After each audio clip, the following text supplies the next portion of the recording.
Bismillahirrahmanirrahim. Assalamualaikum warahmatullahi wabarakatuh.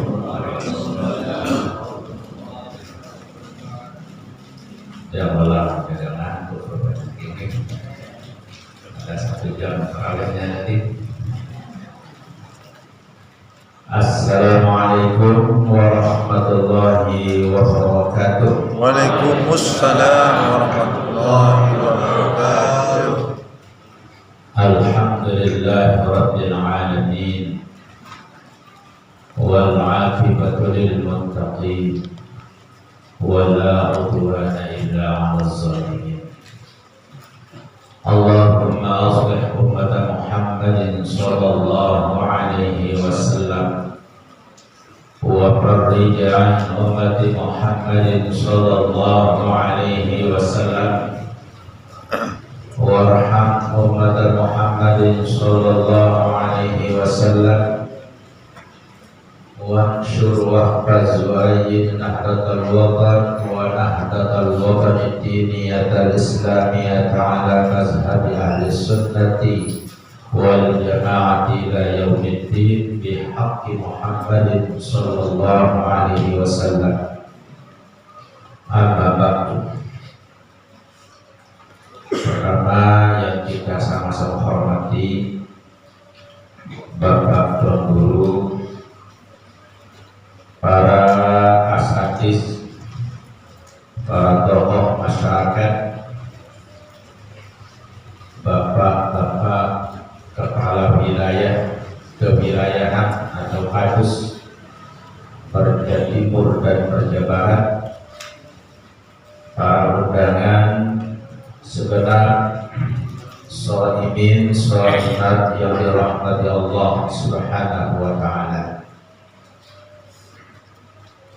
Pertama-tama ngiring bersyukur dan bertahmid pada Allah Subhanahu wa ta'ala atas pemberian nikmat yang sangat besar untuk kita semua, sehingga malam ini kita ditakdirkan bersilaturahmi dengan semua jamaah kita untuk mengisi kegiatan Ramadan kita, berjamaah sholat isya, qabliyah ba'diyah, kemudian dilanjutkan dengan sholat tarawih dan diakhiri dengan sholat witir, ditambah lagi dengan doa-doa. Mudah-mudahan apa yang kita persembahkan malam ini Allah Subhanahu wa ta'ala mengabulkannya dan mencatatnya menjadi nilai ibadah yang tinggi di sisinya. Amin ya rabbal alamin. Kedua, salat serta salam kepada junjungan alam Nabi kita Muhammad sallallahu alaihi wasallam yang telah menyampaikan risalah Allah Subhanahu wa ta'ala, menerima ayat-ayat Allah selama 22 tahun 2 bulan 22 hari, dari suratul Fatihah sampai Qul a'udzu birabbin nas, baik di Makkah maupun di Madinah, baik dalam keadaan musafir maupun dalam keadaan berada di rumah atau di dalam perjalanan beliau. Mudah-mudahan pengiringan yang pengusaha miliki mendapatkan syafaat dari beliau. Mudah-mudahan syafaat ini kita diberikan oleh Rasulullah sallallahu alaihi wasallam. Karena kalau kita cinta, berselawat, mengingat beliau, insya Allah apa yang Allah praktikkan, innallaha wa malaikatahu yusholluna 'alan nabi Ya ayyuhalladzina amanu sallu alaihi wa sallimu taslima. Para hadirin sekalian, wabil khusus al-muqarrar Bapak Tuan Guru yang namanya takdir tidak bisa dirubah, yang biasanya beliau menyampaikan, tetapi saya tiba-tiba ditelepon oleh Bapak Pengulu. Ada waktunya, kebetulan malam ini tidak ada jadwal untuk usul. Akhirnya saya bersedia. Ini namanya takdir Allah Subhanahu wa Ta'ala. Tidak bisa kita mengelak. Oleh karenanya kita ditakdirkan di tempat ini bersama-sama untuk memperingati nuzulul Quran. Bapak-bapak dan ibu para jamaah sekalian, kita sering mengikuti pengajian nuzulul Quran, baik di masjid, di musholla, atau lewat pengajian-pengajian secara langsung, disampaikan secara media oleh TV maupun radio. Hampir penjelasannya yang kita ikuti itu adalah sama. Ayatnya pun juga sama. Karena yang namanya nuzul menurut ilmu pengetahuan yang perlu kami terima dari bapak-bapak tuan guru kita, karena Al-Quran ini memiliki kelebihan-kelebihan yang tidak sama kelebihannya dengan kitab-kitab yang lain, utamanya dari segi turunnya. Kalau kitab-kitab yang lain tidak banyak dibahas, turun sekaligus mereka terima dari para nabi. Sedangkan Al-Quran 3 tahap. Tahap yang pertama dari Allah sendiri kepada Lauhil Mahfuz. Kemudian yang kedua, turunnya Al-Quran dari Lauhil Mahfuz ke Baitul Izzah. Dari Lauhil Mahfuz ke Baitul Izzah. Dari Allah ke Lauhil Mahfuz.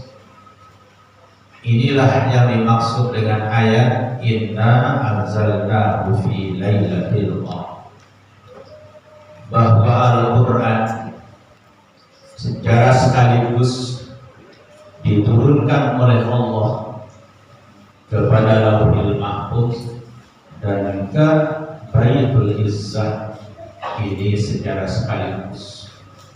Yang urutan ayatnya sebagaimana ayat-ayat dan surat-surat yang kita baca sekarang ini. Dan biasanya katanya ulama, kalau ayat itu turun secara sekaligus, itu biasa menggunakan anzala atau nazala, turun. Sedangkan dari Baitul Izzah, langit dunia, kepada Rasulullah Sallallahu Alaihi Wasallam yang diawali dengan suratul Alaq 5 ayat yang kita baca dalam hadisnya itu dengan berbahasa dari Rasulullah Sallallahu Alaihi Wasallam, menerima ayat ini secara munajamah. Apa arti munajaman, bapak-bapak dan ibu? Secara berangsur-angsur, sesuai dengan sikon, sesuai dengan permasalahan yang dihadapi oleh umat Islam ketika itu turun wahyu. Nah, inilah kelebihan Al-Quranul Karim. Makanya para ulama mengatakan bahwa Al-Quran ini mempunyai kelebihan dan kefadilan yang secara umum. Yang secara umum ini katanya ulama menjadi 4. Pertama, Al-Quran adalah kalamullah al-munazzal, kalam Allah yang diturunkan, tidak langsung diterima dalam dadanya Nabi, tetapi lewat persaksian Jibril dan lewat tahapan-tahapan yang lain. Kenapa demikian Bapak dan Ibu para hadirin sekalian? Kemuliaan Al-Quran menurut ulama adalah Al-Munazzil, kalam Allah yang diturunkan. Lewat penurunan Al-Quran itu menjadi saksi dari para nabi, menjadi saksi para malaikat-malaikat untuk menyaksikan ayat itu turun kepada baginda Rasulullah Sallallahu Alaihi Wasallam. Yang kedua, kelebihan Al-Quran, Bapak-bapak dan Ibu para hadirin sekalian, membawa kemuliaan kepada bangsa Arab khusus dan umat Islam pada umumnya. Kita tahu sebelum ayat ini turun, agak serius rupanya Bapak dan Ibu, tidak apa-apa. Kita tahu dalam sejarah di kota Makkah senikmat turun ayat Al-Quranul Karim kepada Rasulullah Sallallahu Alaihi Wasallam, terkenal dalam sejarah baik akhlaknya, akhlak mereka rusak, kehidupan mereka sehari-hari pun tidak tertata rapi, sehingga dikatakan jahiliyah. Pemerintahannya tidak jalan. Hal-hal kecil itulah yang menimbulkan mereka berkelahi dari satu suku dengan suku yang lain. Tapi begitu Al-Quran turun di kota Makkah, orang Arab berubah. Kenapa? Isi Al-Quran tersampaikan kepada mereka. Sampai-sampai satu manusia yang menerima Al-Quran diabadikan menjadi manusia pilihan dan manusia terbaik kalau dibandingkan dengan malaikat Jibril atau nabi-nabi yang lain. Di mana tempat lahirnya? Di kota Makkah. Makanya impas Al-Quran ini turun kepada orang Arab sendiri, dari zaman jahiliyah menjadi zaman yang nur, menjadi cahaya dan lain sebagainya. Ini kelebihan Al-Quran Bapak dan Ibu. Demikian juga di tempat-tempat lain. Taruhlah sebelum informasi atau sinyal Al-Quran nyampe di salur atau dibaca, bisa saja kita dengar bagaimana keadaan masyarakat. Mungkin ada namanya waktu tiga, mungkin antara pergaulan laki dan wanita kadang-kadang tidak sesuai dengan kebaikan-kebaikan yang kita harapkan dalam kehidupan kita sehari-hari. Tapi datangnya Al-Quran, informasi Al-Quran yang dibawa oleh bapak-bapak guru kita di tempat ini, ternyata kehidupan baik dunia dan akhiratnya tertata rapi untuk persiapan kita.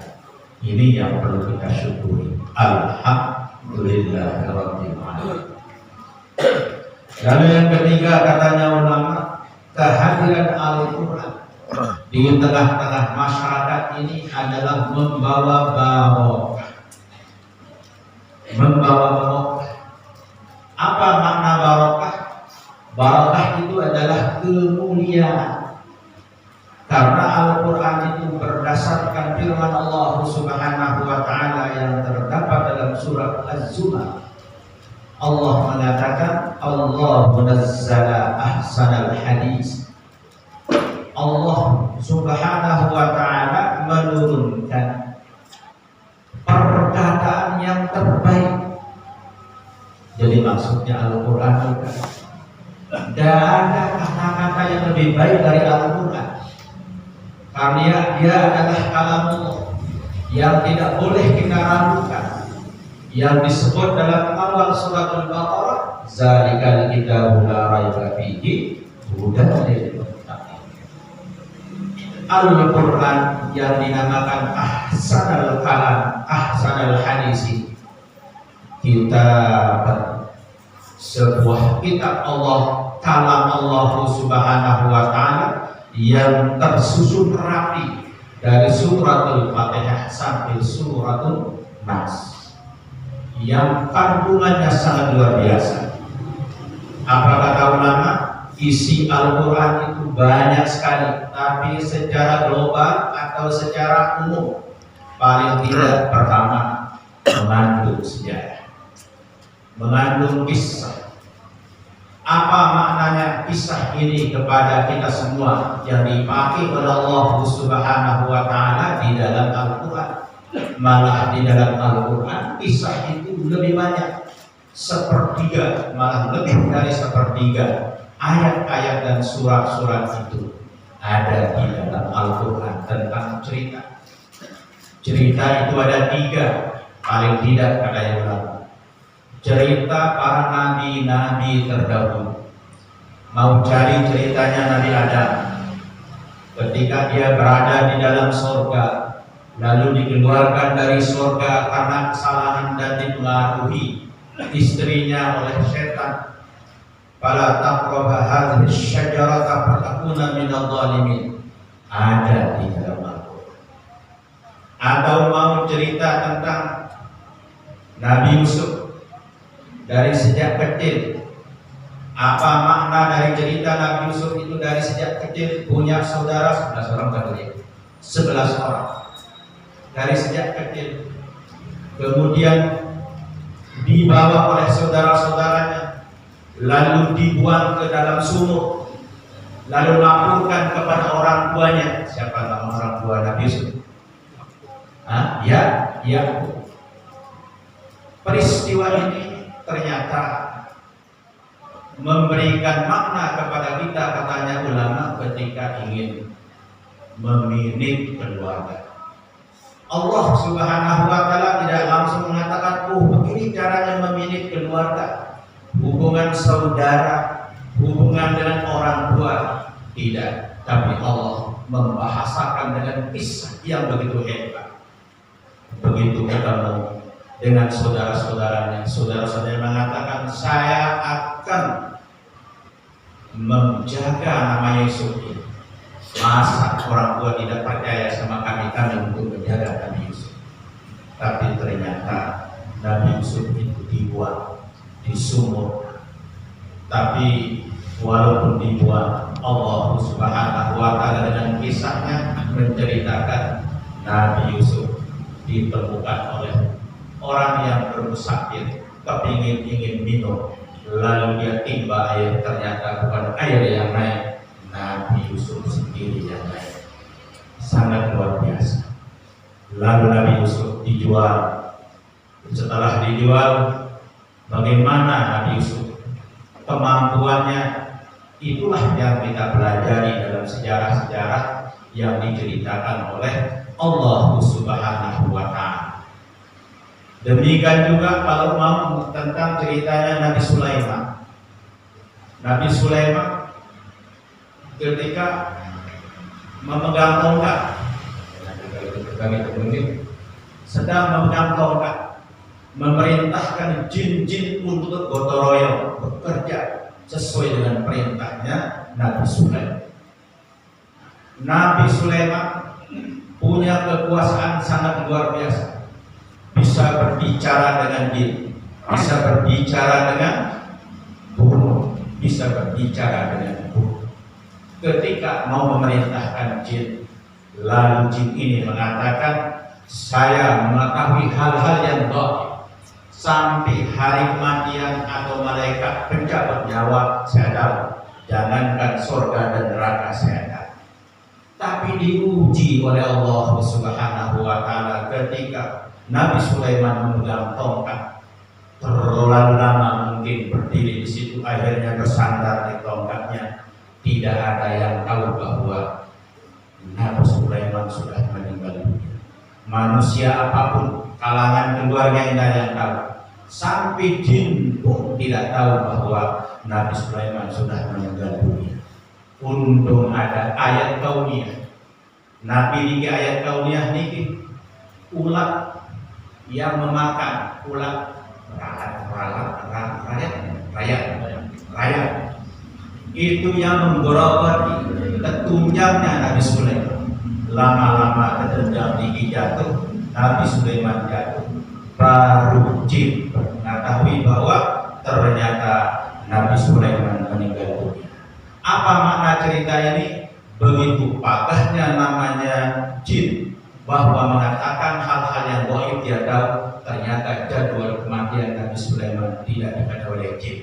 Itulah maksudnya Allah menceritakan bahwa namanya hal-hal gaib tidak ada yang tahu, hanya Allah Subhanahu wa Ta'ala. Makanya kita sebagai umat Islam itu menjadi bagian daripada rukun iman kita, harus percaya pada hal-hal yang gaib. Nah ini Bapak dan Ibu para hadirin sekalian, belum lagi cerita-cerita walaupun dia tidak jadi nabi, tapi ada di dalam Al-Quran. Bagaimana Ashabul Kahfi, yang dimana Ashabul Kahfi menghadapi raja yang sangat zalim, yang sangat yang sangat luar biasa siksaannya kepada orang-orang yang beriman. Akhirnya Ashabul Kahfi meninggalkan tempat itu, menyembunyikan diri di satu gua, dan cukup lama sampai 309 tahun lamanya tidur di gua itu. Apa makna cerita Bapak dan Ibu para hadirin sekalian yang ada di dalam Al-Quran ini? Kehidupan kita di mana saja tempatnya, hal-hal seperti itu akan kita alami. Oleh karena kita harus baca Al-Quran dan mampu mengambil pelajaran-pelajaran yang ada dalam kisah-kisah tersebut. Yang kedua, walaupun dia tidak jadi nabi Ashabul Kahfi, yang namanya nasihat, yang namanya petunjuk bisa saja datang walaupun tidak itu dari orang-orang hebat, sebagaimana yang dilakukan oleh Ashabul Kahfi. Belum lagi kalau mau mendidik anak agar anak kita menjadi saleh, agar anak kita menjadi berhasil, coba lihat Luqmanul Hakim, ada sampai menamakan surat Luqmanul Hakim. Itu harus kita baca Bapak dan Ibu hadirin sekalian. Belum lagi ada namanya Zulkarnain. Zulkarnain ini setelah Nabi Musa, setelah Nabi Ibrahim dan sebelum Nabi Isa dan sebelum Nabi Musa. Zulkarnain ini punya kekuasaan timur dan barat, luar biasa, menguasai semua bahasa, sehingga dengan demikian kita diberikan pelajaran dengan cerita-cerita itu agar kita mengambil iktibar atau peringatan terhadap cerita-cerita Al-Quran. Kemudian selanjutnya isi Al-Quran yang kedua mengandung tauhid. Tauhid, apa itu tauhid? Inilah ilmu dasar, ilmu hak, kalau bahasanya ta'limul muta'alim, ilmu yang dibutuhkan setiap saat tentang iman, percaya kepada Allah Subhanahu wa Ta'ala, percaya kepada malaikat, percaya kepada kitab-kitabnya, percaya kepada Allah dan Qadar. Ini semua ada di dalam Al-Quran. Malah dominasi ayat-ayat tauhid ketika ayat itu turun di kota Makkah selama 13 tahun. Dan biasa ayat-ayat itu menunjukkan qul huwallahu ahad.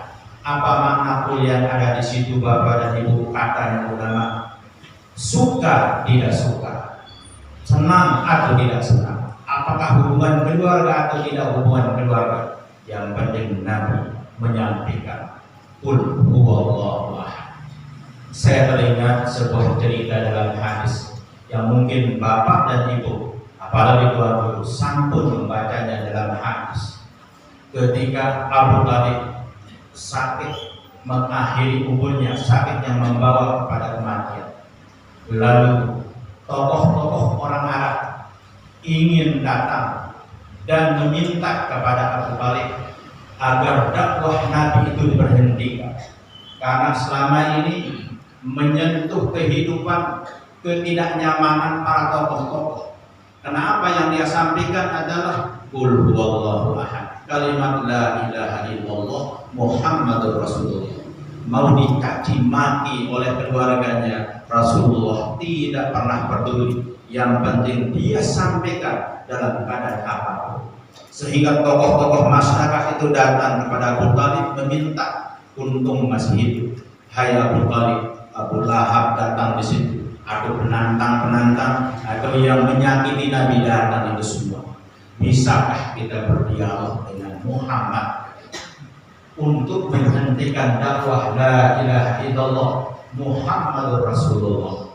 Yang bisa memberikan masukan kepada Muhammad hanya pamannya sendiri, yaitu Abu Thalib. Karena Abu Thalib itu sangat dekat, walaupun dia belum sempat mengucapkan la ilaha illallah Muhammadur Rasulullah. Utusan tersebut diterima oleh beliau. Akhirnya Nabi diminta datang. Dalam pertemuan itu kumpul semua tokoh-tokoh. Nabi paling belakangan datang. Ada tempat kosong di dekat Abi Thalib. Mungkin itu yang mau diisi oleh Nabi tempat itu.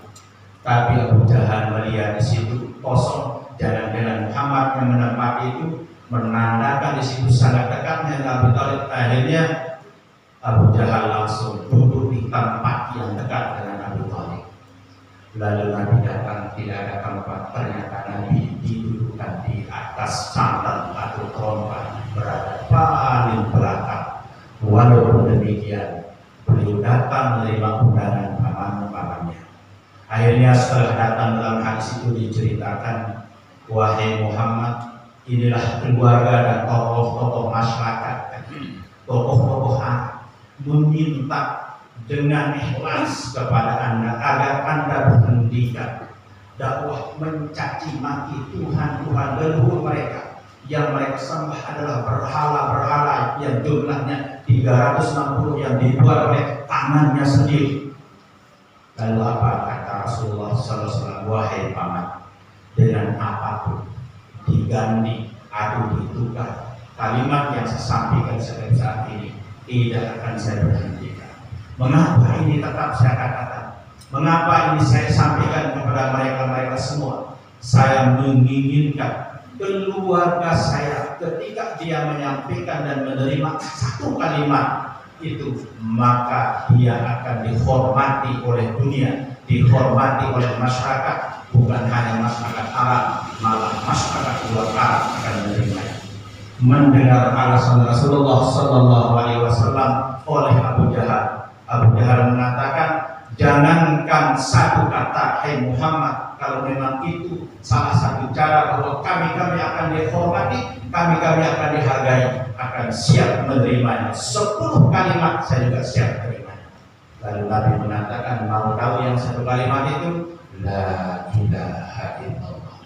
Begitu mendengar kalimat la ilaha illallah dari lidahnya beliau, maka sorban atau pakaian kebesarannya dari Abu Jahal, Abu Lahab dibuang sampai meninggalkan tempat dan tidak setuju. Bukan ini yang saya maksudkan, saya kira ada kalimat-kalimat yang lain. Nah, itulah yang saya ingat dalam hal ini, bahwa Rasulullah SAW tidak gentar menghadapi keluarganya yang menghalangi perjuangan beliau. Itulah sebabnya diceritakan kisah-kisah itu di dalam Al-Quran. Lalu yang kedua, Bapak dan Ibu para hadirin sekalian, isi Al-Quran setelah tauhid itu adalah akhlak. Apa itu akhlak? Akhlak Al-Quranul Karim yang dicontohkan oleh Rasulullah Sallallahu Alaihi Wasallam. Kalau mau menjadi umatnya yang bagus, umatnya yang taat, apalagi ini di bulan Ramadan. Ramadan itu katanya ulama tempat kita sedang mengikuti kegiatan pelatihan yang Allah sendiri melatih kita. Kalau Allah mengatakan puasa itu li wa ana ajzi, urusan puasa urusan saya, dan saya memberikan sesuai dengan keinginan saya tanpa ikut campur tangan siapapun. Kalau ibadah-ibadah yang lain mungkin masih bisa ditata pahalanya sekian-sekian, tapi kalau pahala puasa hanya Allah yang tahu. Karenanya kita berhadapan selama 30 hari atau 29 hari. Kalau kita lebaran hari Jumat berarti 29. Kalau kita lebaran hari Sabtu berarti 30. Rupanya sebagian guru mengatakan insya Allah akan kita lebaran hari Jumat bersama-sama katanya. Perkara bersama atau tidak ikuti pemerintah kita dulu. Mau hari Jumat atau mau hari Sabtu kita akan siap untuk lebaran. Yang penting sisanya tinggal 7 malam atau 8 malam. Kita padatkan. Lebih-lebih Allah Subhanahu wa taala menjanjikan inna anzalnahu fi lailatul qadr wa ma adraka ma lailatul qadr lailatul qadri khairun min alfi syahr. Apa itu Lailatul Qadar? Para ulama sering memberikan kita yang disampaikan oleh guru kita, baik di Masjid Salud yang disampaikan oleh Bapak guru kita yang setiap bulan saya ikuti dan saya catat. Ternyata namanya Lailatul Qadar itu malam kemuliaan. Ada ulama mengatakan malam ketentuan. Apa yang ditentukan? Allah Subhanahu wa taala memberikan kelebihan malam itu untuk menentukan nasib yang berbusani selama 1 tahun. Mudah-mudahan di antara kita semua yang hadir di tempat ini dengan memuliakan dari puasa ini, yang kita muliakan adalah Al-Qur'anul Karim, lalu kita berdoa sebanyak ini. Apa yang kita niatkan Allah Subhanahu wa taala mengabulkannya dan mentakdirkannya. Apa takdirnya? Nasib kita baik, mati dalam keadaan husnul khotimah. Ini yang kita minta, bisa bertemu dengan Ramadan berikutnya dan semua penimasan-penimasan yang berbusani. Apalagi dalam doa, Allahumma innaka afuwwun karim tuhibbul afwa fa'fu anna ya karim. Inilah yang diperbanyak oleh Rasulullah SAW berdasarkan informasi yang diriwayatkan oleh Siti Aisyah. Tidak minta dunia, tidak minta yang lain, tapi yang dia minta apa? Allahumma innaka afuwwun, maaf, ampunan. Kalau sudah kita diampun, disayang, dirahmati, apapun mau kita, pasti Allah mengiyakan. Kenapa? Kita sudah diberi ampun oleh Allah Subhanahu wa taala. Mau dunia pasti Allah berikan, mau keselamatan, kesenangan dunia dan akhirat Allah berikan. Kalau doa itu kita baca, perbanyak bapak-bapak dan ibu, kita saling mendoakan doa Allahumma innaka afuwwun karim tuhibbul afwa fa'fu anna ya karim. Saya lanjutkan ayat yang saya baca tadi yang terdapat dalam surat Az-Zumar. Allahu nazzala ahsanal hadisi kitab. Kemudian mutasyabih, Al-Quran yang turun baik dari Lauhil Mahfuz ke Baitul Izzah atau yang secara munajaman yang diterima oleh Nabi yang kita rayakan malam ini, yang satu kumpul ini ternyata mutasyabih. Apa arti mutasyabih?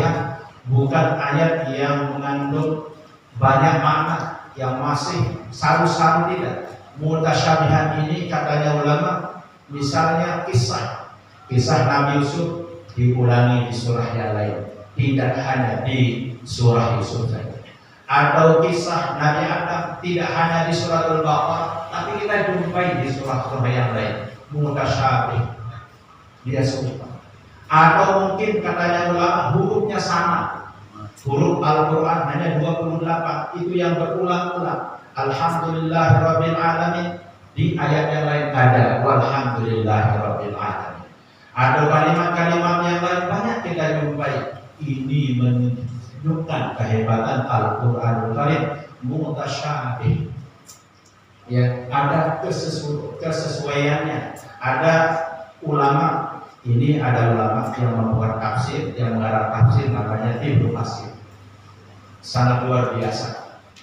Kemarin saya baca di surah Qaf, di surah Shad, saya mendapatkan kesulitan. Tapi namanya ilmu banyak. orang banyak yang alim. Saya kirim WA kepada Tuan Guru Salimuddin. Salimuddin menjawab, oh ini maksudnya di hadis. Alhamdulillah kita dapat maknanya dan maksud. Nah, beliau menjelaskan dan menafsirkan Al-Quran dengan ayat-ayat yang semakna. Oh ini nyocok dengan ayat ini, dengan ayat ini, dengan ayat ini. Makanya kalau kita baca tafsir ini, saudara, satu ayat kita baca, ada kaitan ayat yang lainnya kita baca. Malah hadis yang sahih, hadis yang hasan, hadis-hadis yang tidak dilihat juga disampaikan oleh beliau.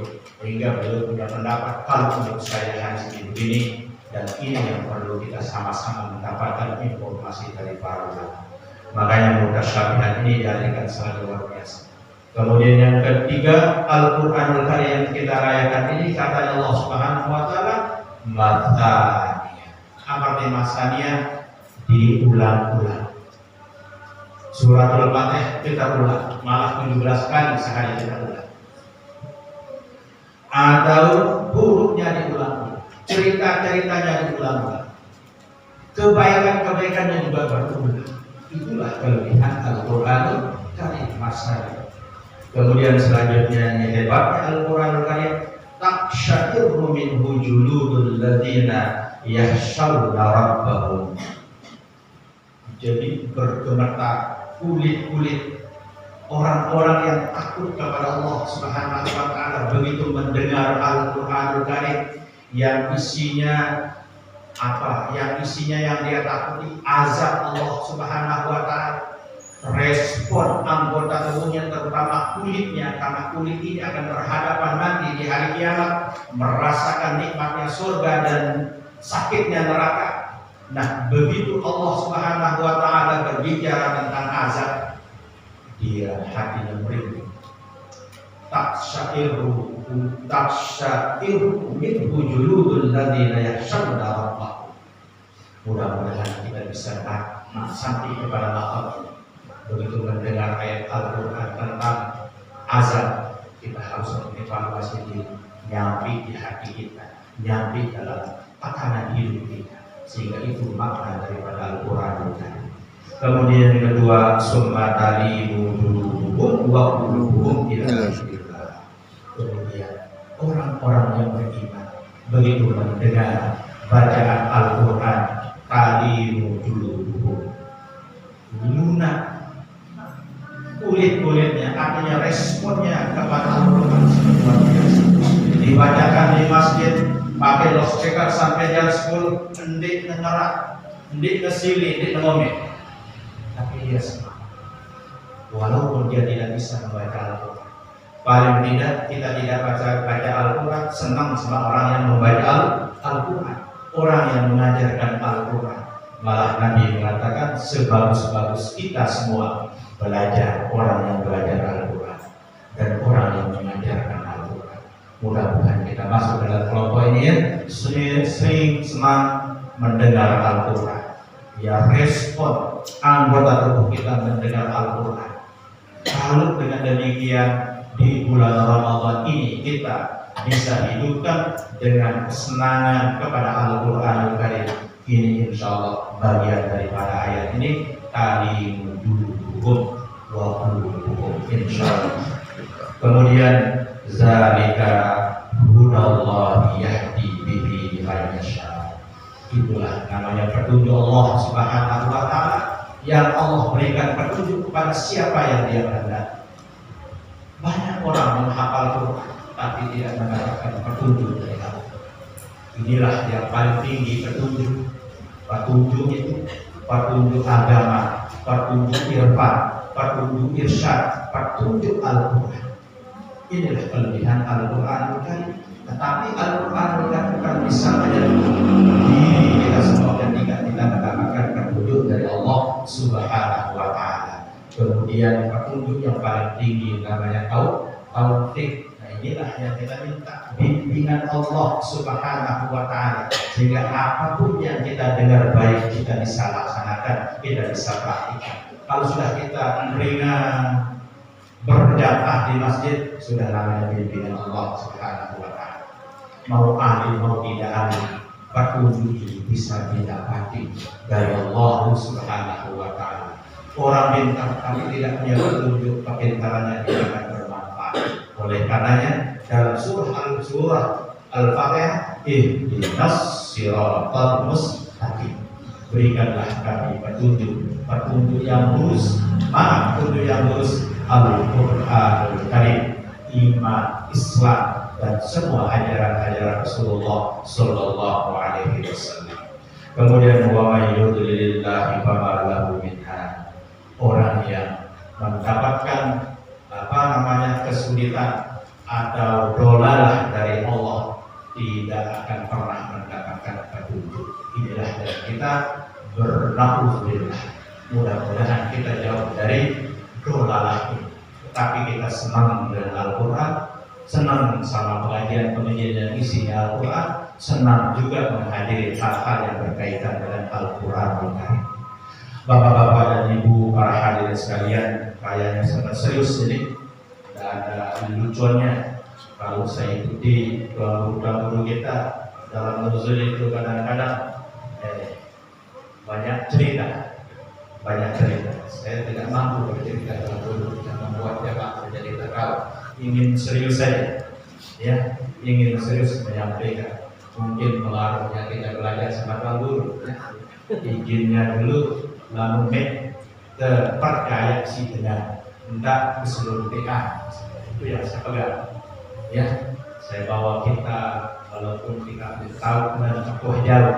Tafsir ini kita ambil ayat Al-Quran yang ada dalam surah Az-Zumar ini tentang membicarakan Al-Quran.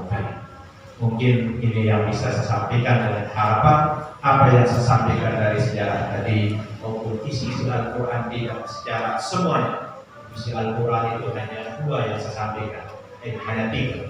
Ada lagi 3 yang belum, tapi insya Allah nanti di tempat-tempat lain bisa kita lanjutkan atau disampaikan oleh guru kita.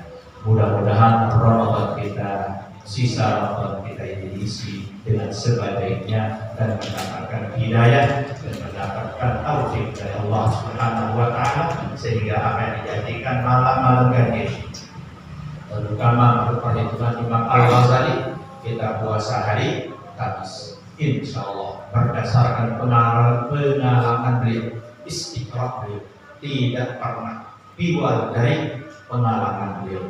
Itu pengalaman beliau, akhirnya berani dia sebut dalam kitabnya, kalau mulai puasa hari Kamis, insya Allah akan terjadi malam Lailatul Qadar itu tanggal 25. Sekarang tanggal berapa ya? 22. Tanggal 22. Besok tanggal 23. Siap-siap. Tanggal 25 kita bersiap-siap. Bagaimana caranya kita bersiap-siap? Pengajian kita yang kita terima di sana paling kurang kita berjamaah sholat maghrib, sholat isya, lalu dilanjutkan dengan sholat sunat yang lain, qobliyah, ba'diyah, baru sholat tarawih, kemudian witir dan membaca doa-doa. Apa doa-doanya? Kalau mau mengikuti Nabi, Allahumma innaka afuwwun karim tuhibbul afwa fa'fu anni. Kalau mau yang lain, pakai Al-Quran silakan. Makanya kita masih punya kesempatan, mudah-mudahan kita diangkat sampai akhir dan bertemu dengan Ramadan lain untuk mengisi malam ganjil ini dengan ibadah. Siapa saja yang beribadah di situ seolah-olah kita sudah berdoa 83 kali. Bayangkan. Ini kehebatan umat Nabi Muhammad Sallallahu Alaihi Wasallam. Nabi Musa umatnya sangat luar biasa. Begitu dia mau beribadah, dia lama beribadahnya. Dia lama beribadahnya, masuk di batu, tidak pernah keluar dari batu itu. Dia buat tempat. Itu hebatnya ibadah. Nah, kalau umat Nabi Muhammad tidak mampu seperti itu, mana tenaganya kurang, badannya kecil-kecil yang belum saya miliki, mau mengejar umatnya Nabi Musa tidak bisa. Makanya Allah berikan satu malam yang malam itu tidak ada pernah diberikan. Mau Nabi Musa, mau Nabi Adam, mau Nabi siapa-siapa, hanya Rasulullah SAW.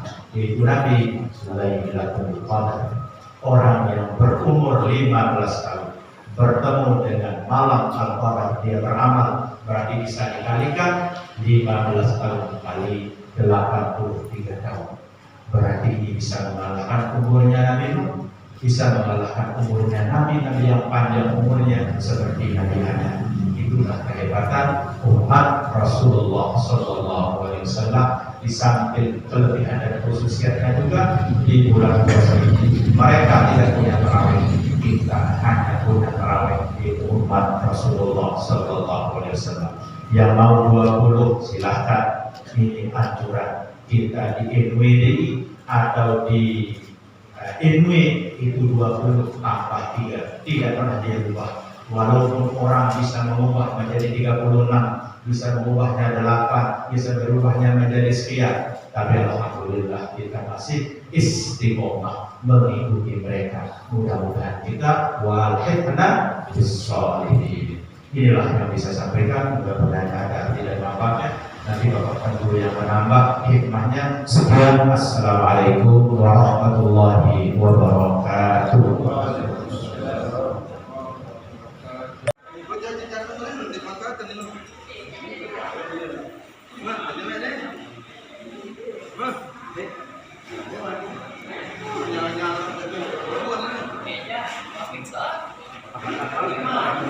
Jangan